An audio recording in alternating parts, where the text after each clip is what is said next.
am I the only one that has this problem? And then you're going to realize, no, this is a common problem to all medical managers. And one of the things why I call this Managing Up, the seminar too, is because you're probably well aware of the need to manage down, in terms of your staff. But also part of your role is to manage up. You are a middle manager. And so you are in the middle between your physicians and your staff. And your job is to effectively manage both in a way. You're doing it a different way. It's because it's your bosses. But it is your job to kind of coach them, kind of encourage them towards better management as well. And one of the things that we do know is that, of course, physicians don't learn a lot of this in medical school. So I find that most physicians really depend on their managers to help them and take initiative and to really say, geez, we learned this, or I thought this might be more effective way to do things, and that type of thing. So it is a dual role, and that's why they call it middle management.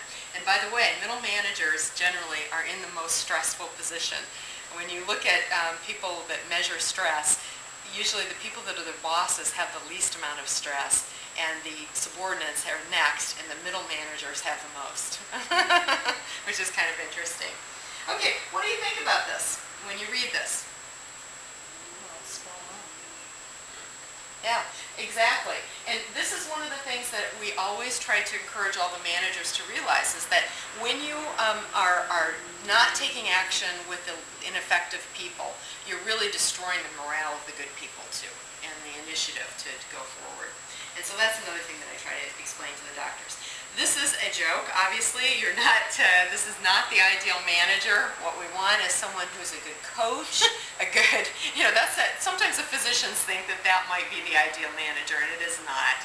Is that what we want is somebody who's an effective leading like a parent, that you're trying to grow and develop your staff, just like you would your children. You want your children to be responsible, productive adults in society, right? And you want your people that are under you to be growing and developing, to be good productive workers, as well as eventually taking over your job. One of the things that I like the most when I'm interviewing for a manager position for my physicians is I really like the fact when the manager says, I feel my job is to develop my people. And actually what I have done is that I've developed one person in particular to take over my job. That's why I'm ready to go to a higher level position.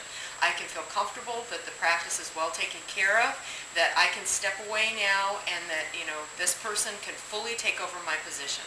Hi Trina, come on in. Just getting started.